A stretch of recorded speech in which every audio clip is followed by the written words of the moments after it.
Nakaalalay ang Cordillera Regional Apiculture Center sa mga nagnanais matuto at magtatag ng beekeeping business. Pagpapaunlad pa ng beekeeping o apiculture sa rehiyon, itinataguyod. Si PIA BSU intern Saiza Lozano para sa report.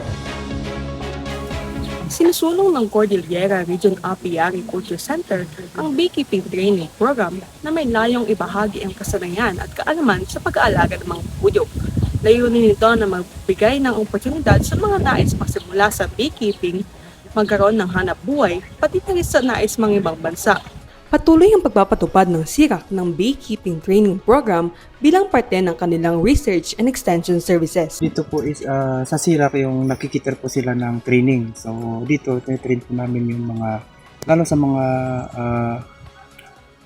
from community and then student yung nababalak abroad and then yung may interest naman sa beekeeping. Nag-aalok ang SIRAC ng iba't ibang programs tulad na lamang ng Basic Beekeeping, Advanced Beekeeping, at 6-month training program. Basic lang po is yung pag-aalaga and then paano maparami and then hanggang harvest. And then meron din po yung advanced beekeeping. So ito na yung paggawa ng queen, paano mo paramihin yung mga alaga mo nito. So pag nag-start ka sa dalawang box, pag magandang management mo, pwedeng i-multiply na. And then meron po yung 6 months beekeeping training. So yun yung mga from community na gustong mag-abroad. So ito-train po sila and then pag kaya na nila, mag-adapt sila ng colonies and then alagan sa bahay, i-assist po namin. And then yung last po is yung stainless beekeeping. So training and then yun po yung pag-alaga ng mga ganyan na bees. Isa sa mga dumaan sa beekeeping training program ng SLU-ICEF ay si Hunter Paul Bangitaw na ngayon training partner ng SIRAC at may sarili ng bee farm. Kinuha akong beekeeping partner ng BSU SIRAC kasi institution ko yan. Kahit galing ako doon sa ibang institution, winelcome nila ako. And from doon, nagkaroon ng collaborations.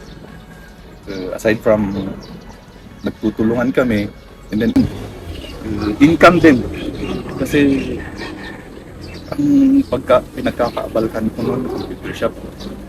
And then yun, nag-expand na yung from, let's say, yung tatlong una na colonies, and then additional na 10. Kasi na-expand ko ng, let's say, 30 yata yun, 2018, 19, something like that. Iniaalok ang programa sa abot kayang halaga. Maaari magparehistro sa pamamagitan ng Google Forms, sa kanilang email address na sirac@bsu.edu.ph, Facebook page, o walk-in registration.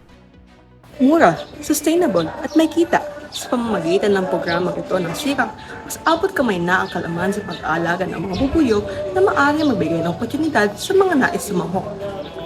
PIA BSU intern Saiza Lozano para sa PIA News Cordillera.